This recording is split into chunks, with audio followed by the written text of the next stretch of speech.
L'homme le plus riche d'Haïti et le seul milliardaire du pays est Gilbert Bidjo, un homme d'affaires retraité d'origine juive séfarade.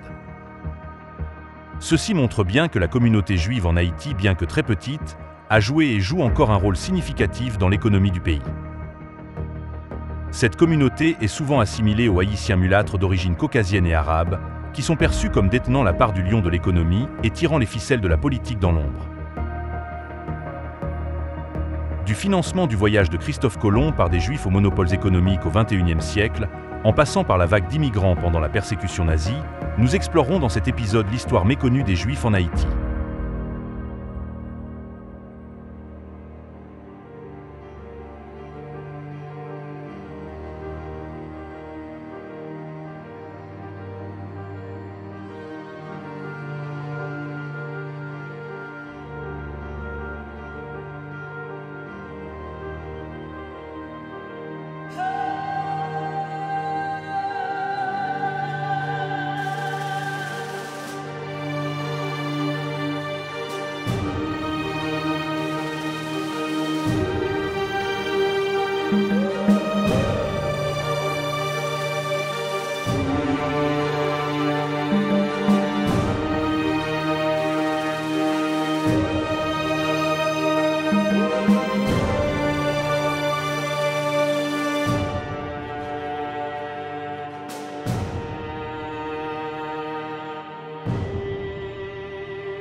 Le premier voyage de Christophe Colomb a été principalement financé par les monarques espagnols, la reine Isabelle et le roi Ferdinand II. Cependant, il est documenté qu'une partie de l'argent utilisé pour financer l'expédition de Colomb provenait de Louise de Santangel et Gabriel Sanchez, qui étaient des conversos ou des juifs convertis au christianisme, souvent sous la pression de l'Inquisition espagnole. Ces contributions sont arrivées à un moment critique, car en 1492, la même année où Colomb a mis les voiles, le décret de l'Alhambra ordonnait l'expulsion de tous les juifs pratiquants d'Espagne. Certains historiens suggèrent que des conversos comme Santangel et Sanchez voyaient peut-être dans la découverte de nouveaux territoires un refuge potentiel ou une opportunité pour les juifs face à la persécution en Europe. Le premier juif à avoir mis le pied sur Hispaniola était Luis de Torres, un interprète de Colomb, également un juif forcé de se convertir au christianisme. Son vrai nom était Joseph Ben Alevi à Ivry. Il a été choisi par Colomb pour sa connaissance de l'hébreu, du chaldéen et de l'arabe. Le 4 janvier 1493, lorsque Colomb quitta Hispaniola pour retourner en Espagne, Luis de Torres faisait partie des 39 hommes qui restèrent à la Navidad, la colonie qu'ils avaient établie sur l'île. Il faisait donc partie de ceux qui périrent lors de l'attaque de Caonabo contre la Navidad.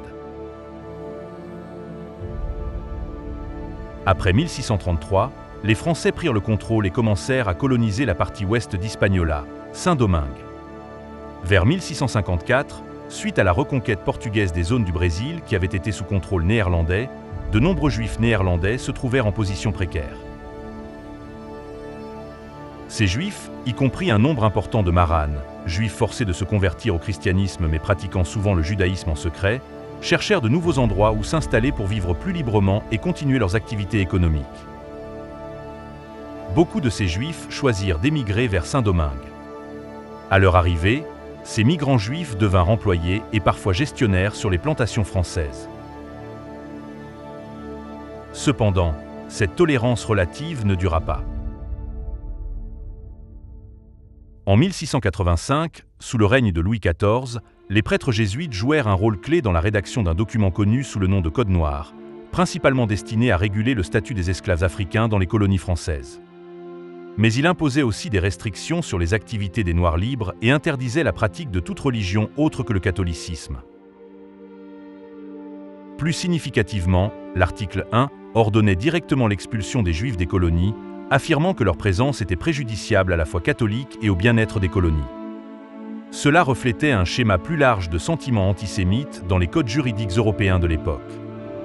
Bien que le Code noir interdise globalement la résidence et les pratiques religieuses juives autres que le catholicisme, la valeur économique que les Juifs apportaient aux colonies surpassait parfois ces restrictions.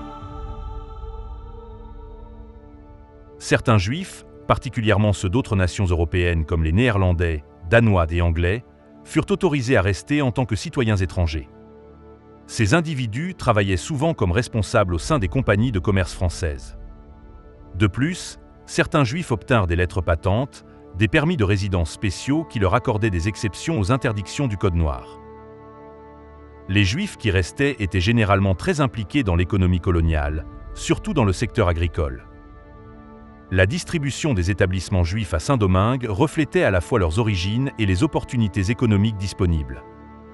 Les Juifs portugais de Bordeaux et de Bayonne, par exemple, avaient tendance à s'installer dans la partie sud de Saint-Domingue, notamment dans des villes comme Jérémie, Jacmel, Léogane, Les Cayes, Petit-Goâve et Port-au-Prince. Leur connaissance de la culture de la vigne, du commerce et de la navigation maritime les rendait essentiels au développement de ces régions. La découverte d'une ancienne synagogue de crypto-juifs dans la ville de Jérémie à Saint-Domingue fut une trouvaille archéologique et historique significative qui éclaira l'histoire complexe et souvent cachée de la vie juive dans les Caraïbes. Le crypto-judaïsme fait référence à la pratique secrète du judaïsme par des individus qui en public se conformaient au catholicisme. Ce phénomène émergea en raison des restrictions religieuses sévères imposées par le Code noir. Cette synagogue est la seule découverte sur l'île et sert de preuve tangible de la présence et des pratiques des crypto-juifs durant l'ère coloniale. Un juif nommé Simon Isaac Henriquez Moron, un homme d'affaires et propriétaire de plantations à Saint-Domingue, est reconnu pour avoir secrètement construit cette synagogue. Ce juif de Curaçao laissa aussi son nom à la ville de Moron qu'il fonda dans la Grande-Anse, dont la capitale porte le nom du prophète de l'Ancien Testament Jérémie. Cependant, les Juifs de Curaçao, souvent des Juifs séfarades expérimentés dans le commerce et les affaires dans les Caraïbes, s'installèrent principalement dans la partie nord d'Haïti, notamment autour de Cap-Français, aujourd'hui Cap-Haïtien, et Saint-Louis du Nord. Leur présence dans ces régions facilita les réseaux commerciaux et l'échange de biens, d'idées et de pratiques culturelles. L'activité religieuse au sein de cette communauté est démontrée par le fait que le docteur Isaac Cardozo fut amené d'Europe pour servir de leader religieux et de chazan. De plus, la communauté juive de Cap-Français était reconnue par les Juifs d'Amérique du Nord, comme en témoigne une lettre des Juifs de Philadelphie datée du 18 août 1782, sollicitant un soutien financier pour leur synagogue et adressée à leurs frères du Cap-Français. En outre, des preuves suggèrent que la communauté a établi aussi un cimetière juif.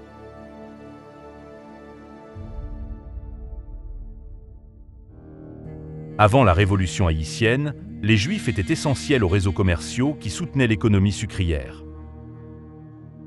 Ils agissaient en tant que marchands, courtiers et agents, facilitant l'exportation du sucre et de la mélasse de Saint-Domingue vers les marchés européens et américains.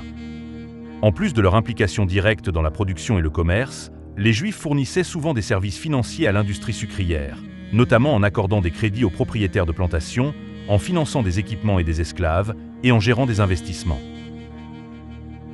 Leur rôle de financier aidait à soutenir les opérations intensives dans capitale des grandes plantations. Malgré leur contribution au système colonial, ils étaient parfois la cible de certains administrateurs français dans la colonie.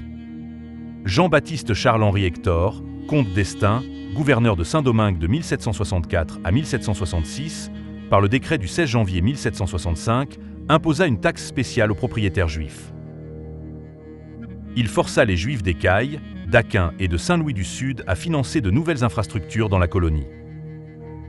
La Révolution française, commencée en 1789, entraîna des changements dans le statut juridique des Juifs à travers l'Empire français.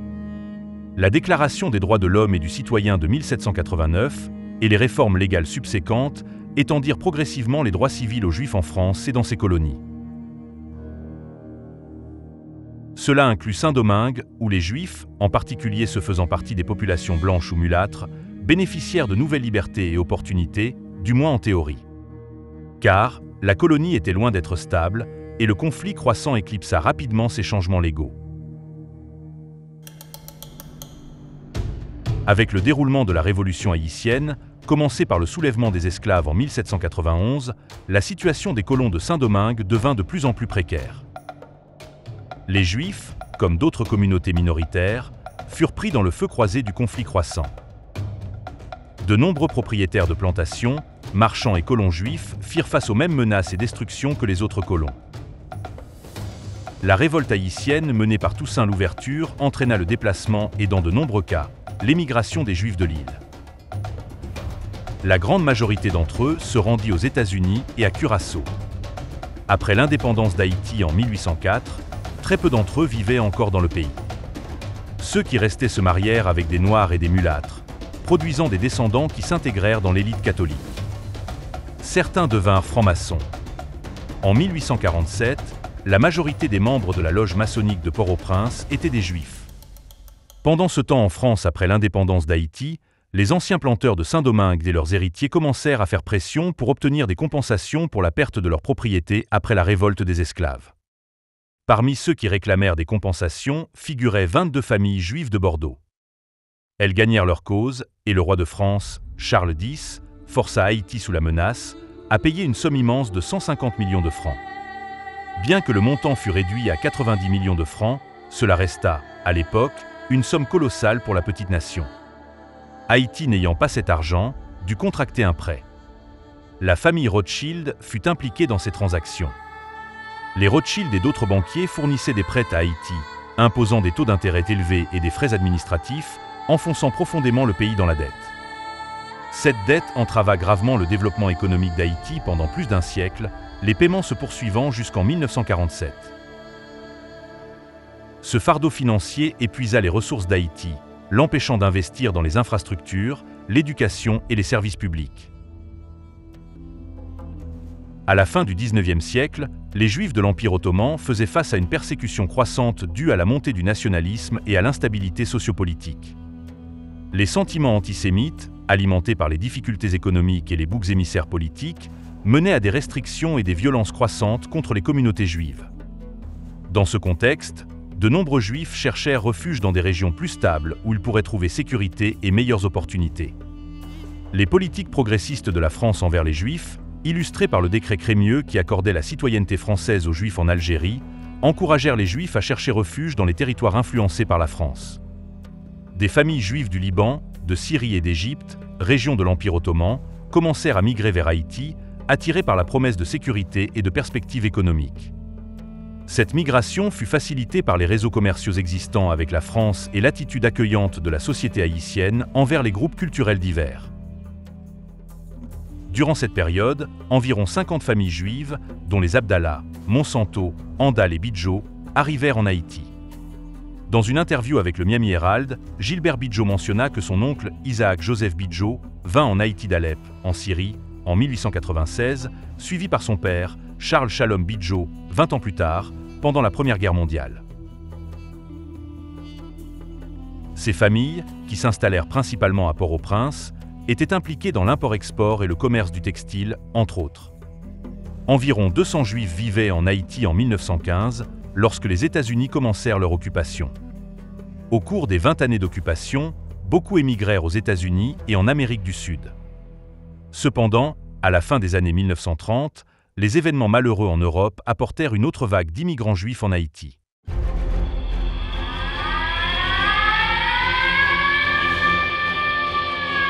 Lorsqu'Adolf Hitler prit le pouvoir en Allemagne en 1933, l'antisémitisme nazi s'intensifia rapidement, entraînant une persécution généralisée des Juifs. La majorité des intellectuels haïtiens, dont Dantès Bellegarde et Jacques Roumain, condamnèrent le nazisme. Le régime nazi mit en place des lois discriminatoires, telles que les lois de Nuremberg de 1935, qui privèrent les Juifs de leur citoyenneté et de leurs droits. Les entreprises juives furent boycottées, les synagogues détruites, et la violence contre les Juifs devint sanctionnée par l'État, culminant dans le pogrom de la Nuit de Cristal en 1938. En conséquence, de nombreux Juifs cherchèrent à fuir l'Allemagne, mais les quotas d'immigration et les réglementations strictes dans d'autres pays limitèrent sévèrement leurs options. La crise croissante des réfugiés incita le président Franklin Delano Roosevelt à convoquer la conférence d'Évian en juillet 1938. Des représentants de 32 pays, dont Haïti, se réunirent à Évian, en France, pour discuter de la situation des réfugiés juifs et trouver des solutions. Haïti était représenté à la conférence d'Évian par Léon Robert Thébault, attaché commercial de l'ambassade haïtienne à Paris, qui avait le rang de ministre. Alors que la plupart des nations fermèrent leurs portes aux réfugiés juifs, craignant la charge économique, Haïti, malgré ses propres défis économiques, sous la présidence de Sténio Vincent, offrit refuge aux immigrants juifs. La proposition haïtienne, initialement formulée par Léon Lalot, alors ministre des Affaires étrangères, était d'établir un refuge en Haïti pour 50 000 Juifs allemands. Le môle Saint-Nicolas et l'île de la Gonâve furent choisis comme sites potentiels pour accueillir ces réfugiés qui allaient être autonomes en développant leurs propres zones agricoles et industrielles. Cependant, cette proposition fut finalement rejetée par les États-Unis, tandis que la proposition similaire de la République dominicaine d'accueillir 100 000 réfugiés juifs à Sosua fut acceptée. Malgré ce rejet, les diplomates haïtiens délivrèrent des visas aux réfugiés juifs, permettant à plusieurs centaines d'entre eux de trouver refuge en Haïti. Entre 1937 et 1942, le gouvernement haïtien adopta une série de modifications constitutionnelles et de décrets-lois qui facilitèrent l'octroi du statut de réfugié et de la nationalité haïtienne, souvent avant même que le bénéficiaire foule la terre d'Haïti. Ces changements législatifs permirent à de nombreux réfugiés d'obtenir protection et citoyenneté avant même leur arrivée dans le pays. La plupart venaient d'Autriche, mais aussi d'Allemagne et de Pologne. Haïti sauvera environ 70 familles juives, soit environ 300 vies humaines, de la persécution nazie, les épargnant ainsi du sort horrible des chambres à gaz. Voici l'histoire de quelques-uns de ces réfugiés.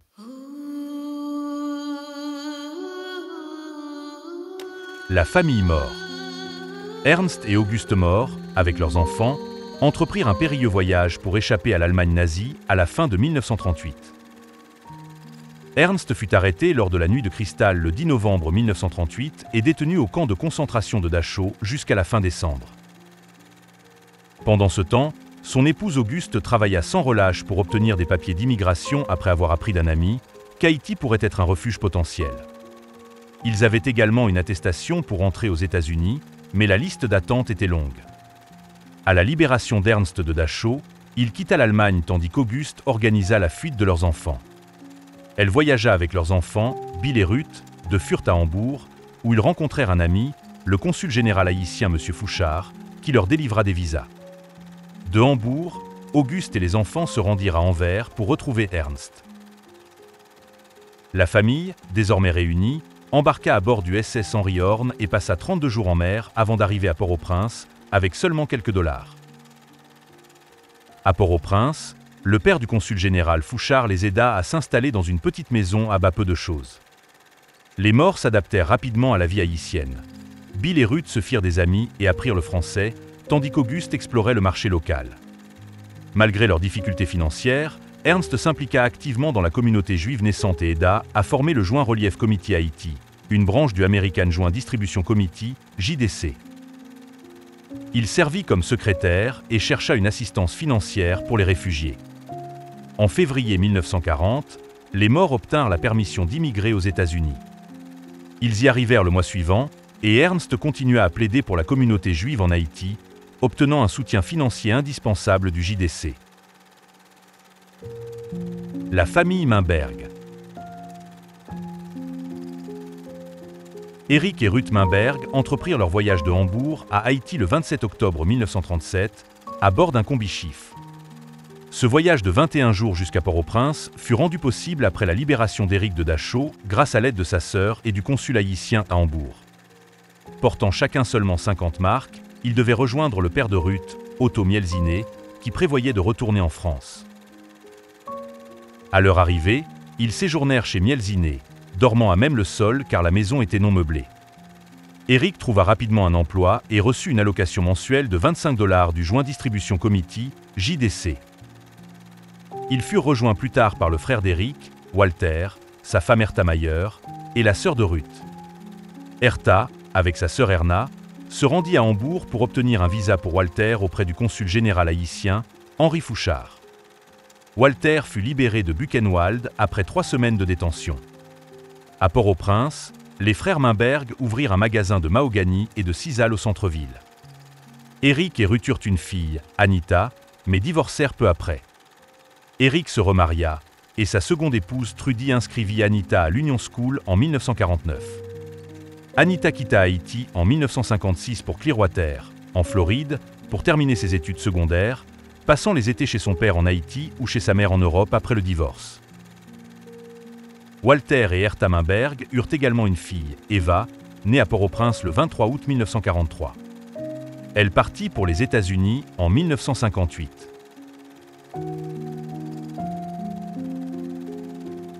La famille Rosenberg.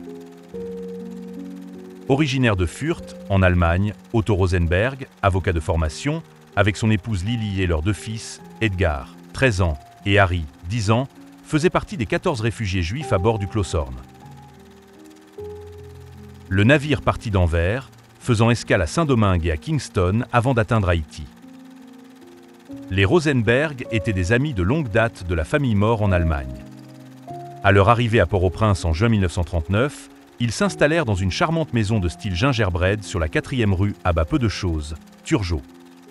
Edgar et Harry fréquentèrent l'Institut Alfred Viau, où ils excellèrent académiquement. Le séjour des Rosenberg en Haïti prit fin en janvier 1940 lorsqu'ils émigrèrent à New York.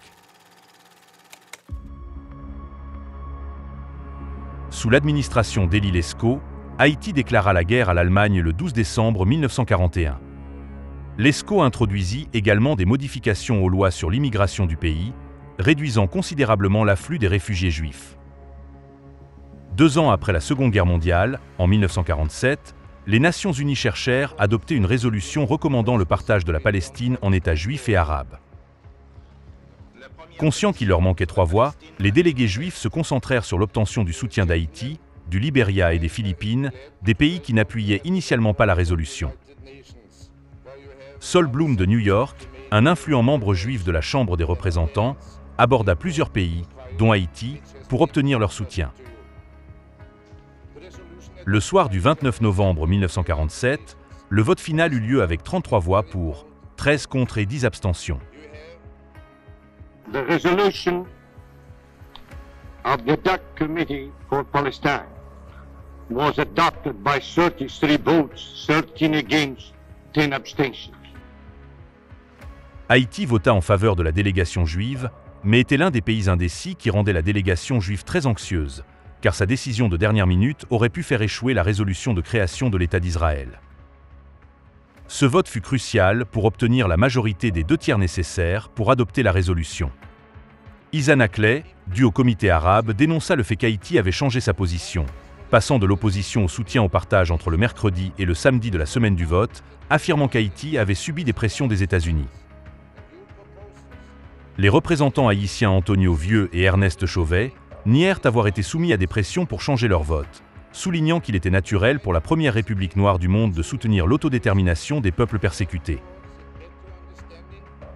Charles Shalom Bidjo, le père de Gilbert Bidjo, dont la famille jouait alors un rôle important dans le soutien aux réfugiés juifs en Haïti, fut parmi ceux qui intervinrent auprès du président Dumarsais estimé, qui initialement n'allait pas approuver la résolution 181.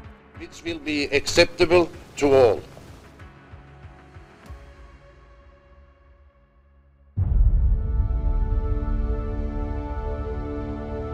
La plupart des réfugiés juifs considéraient Haïti comme un point de transit et se rendirent principalement aux États-Unis.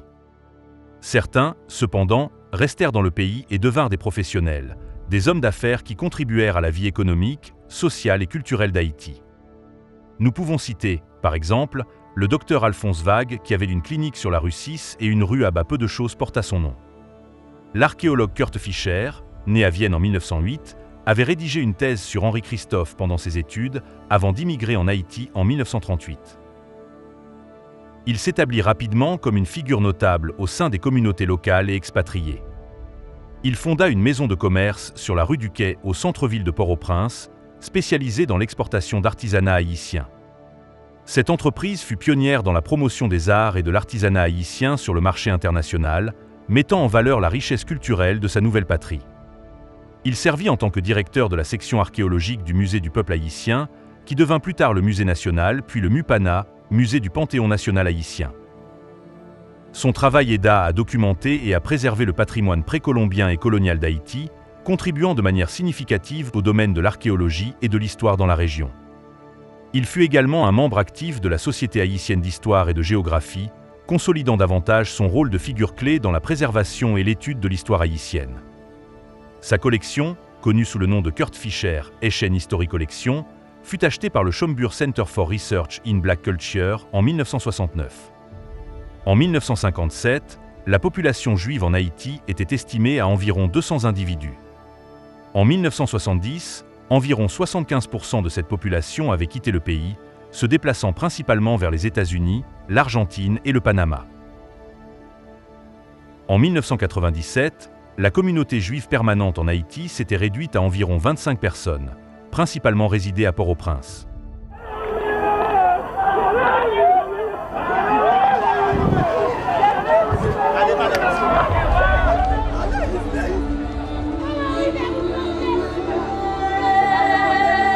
Lorsqu'un tremblement de terre dévastateur frappa Haïti le 12 janvier 2010, la communauté internationale se mobilisa pour apporter son soutien, et Israël ainsi que la communauté juive jouèrent un rôle important dans les efforts de secours.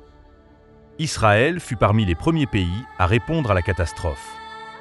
Les forces de défense israéliennes, IDF, envoyèrent une équipe de secours et installèrent un hôpital de campagne à Port-au-Prince, qui devint l'un des établissements médicaux les plus avancés du pays après le séisme. L'hôpital de campagne, situé sur un terrain offert par la famille Bidjo, comprenait des salles d'opération, des unités de soins intensifs et un service pédiatrique, fournissant des soins critiques à des milliers d'Haïtiens.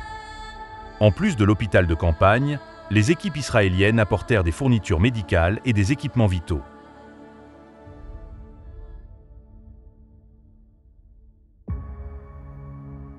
Que représente aujourd'hui la communauté juive en Haïti?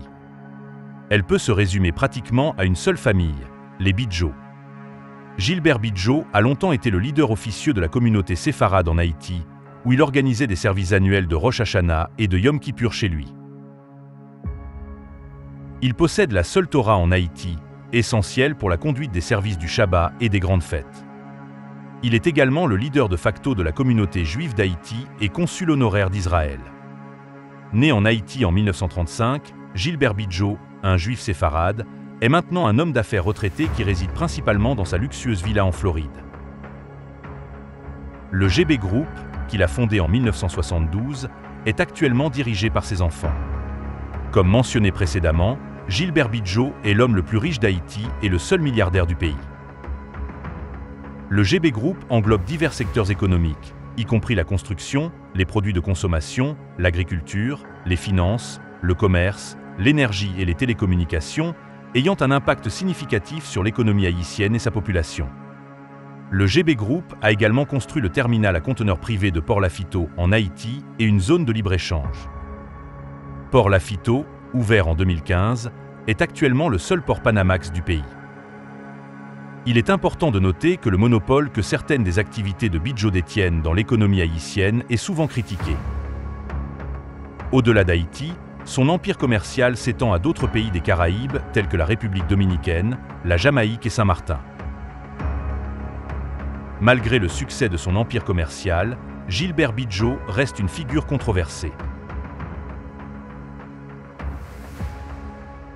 De la pop star Shakira au président russe Vladimir Poutine, en passant par le roi de Jordanie et l'ancien Premier ministre britannique Tony Blair, les Pandora Papers mettent en lumière la manière dont les riches et les célèbres ont utilisé des comptes offshore au cours du dernier quart de siècle, fournissant ainsi des outils de protection de la vie privée et d'évasion fiscale. Ainsi, des milliers de milliards d'actifs cachés peuvent être dissimulés, souvent à des fins louches. Les Pandora Papers publiés en octobre 2021, une fuite massive de plus de 11,9 millions de documents provenant de 14 prestataires de services offshore mondiaux révèle comment l'élite riche, y compris Bidjo, utilise des entités offshore pour masquer leurs fortunes et protéger leurs actifs. Ces entités peuvent avoir des objectifs légitimes, tels que la confidentialité pour les acheteurs de haut niveau et la minimisation fiscale, mais elles peuvent aussi dissimuler des gains illicites et échapper aux impôts. Les Pandora Papers montrent que les Bidjo ont utilisé des offshores dans de multiples paradis fiscaux et déplacé leurs richesses à Miami et en Suisse. Les transactions offshore de la famille Bidjo, détaillées dans les Pandora Papers, impliquent de nombreux paradis fiscaux et des structures financières complexes. Ces révélations mettent en évidence les inégalités de revenus en Haïti, où une petite élite contrôle une richesse considérable tandis que la majorité fait face à une pauvreté écrasante.